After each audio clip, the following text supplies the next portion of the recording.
કાયદો અને વ્યવસ્થાની પરિસ્થિતિ જાળવવા કવાયત આવતીકાલે રામનવમીના પર્વ અનુલક્ષીને અંકલેશ્વરના સંવેદનશીલ વિસ્તારમાં પોલીસ દ્વારા ફૂટ પેટ્રોલિંગ અને ફ્લેગ માર્ચનું આયોજન કરવામાં આવ્યું હતું, જેમાં ઉચ્ચ પોલીસ અધિકારીઓ સહિત મોટી સંખ્યામાં પોલીસ કર્મીઓ જોડાયા હતા.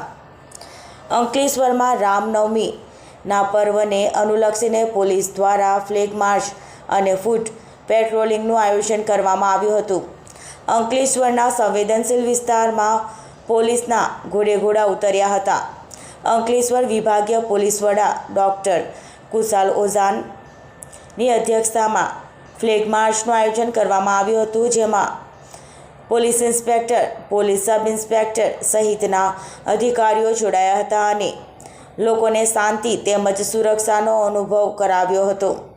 આવતીકાલે અંકલેશ્વરમાં વિશ્વ હિન્દુ પરિષદ સહિતના સંગઠનો દ્વારા ભગવાન શ્રીરામની શોભાયાત્રાનું આયોજન કરવામાં આવ્યું છે, ત્યારે કોઈ અનિચ્છનીય બનાવ ન બને તેની પોલીસ દ્વારા તકેદારી રાખવામાં આવી રહી છે.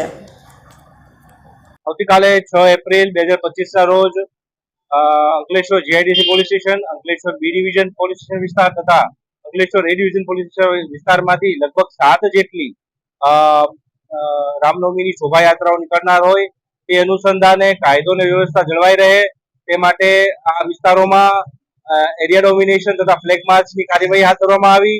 આ કાર્યવાહીનો ઉદ્દેશ્ય એ છે કે શહેર વિસ્તારમાં શાંતિ જળવાઈ રહે, કોમી એકલાસ જળવાઈ રહે તથા આ જે ઉત્સવ જે છે તેનો ઉલ્લાસપૂર્વક શાંતિપૂર્વક આપણે ઉજવણી કરી શકીએ.